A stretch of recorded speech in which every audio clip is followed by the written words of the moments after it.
Good afternoon, welcome to the Midday Mull for Thursday the 10th of March.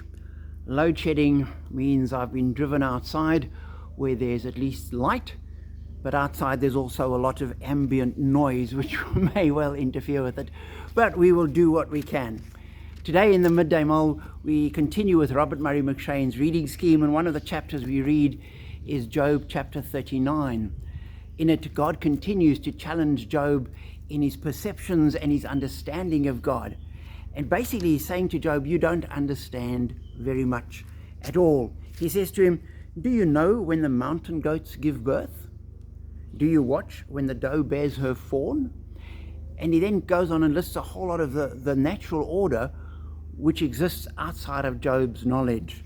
And he continues, who let the wild donkey go free? Who untied its ropes? Will the wild ox consent to serve you? Will it stay by your manger at night? The wings of the ostrich flap joyfully, though they cannot compare with the wings and feathers of the stork. Do you give the horse its strength, or clothe its neck with a flowing mane? Does the hawk take flight by your wisdom and spread its wings toward the south?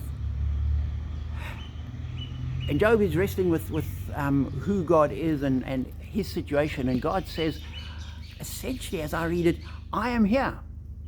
Look at the natural order. I'm behind all of it. And that is continuing uninterrupted. I have not changed. And you need to stand on that.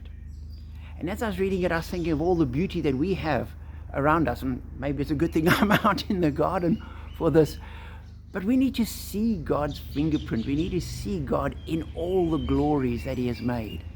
And if you think of the beauty that there is, and I think of going to the mountains in Mpumalanga and some of the montane forests where you stand in this glorious cathedral of trees, or to sit in the Kruger Park and have this almost endless view across the savannah, to watch eagles gliding and soaring, small birds flitting from tree to tree, and as you catch a glimpse of them, you suddenly realize they have the splendid colors. There's all these things that God's behind it. We see it, we see the beauty, we enjoy it. And I think the challenge for us is to see God behind it. And as we look around our natural world and enjoy the beauty, we need to be able to say, this is God's handiwork. And there's that song from way back, in the stars his handiwork I see. And that needs to be true for us. So enjoy the world, enjoy what you see, enjoy all the beauty and those things which you find particularly appealing. And as you see them and enjoy them, give thanks to God.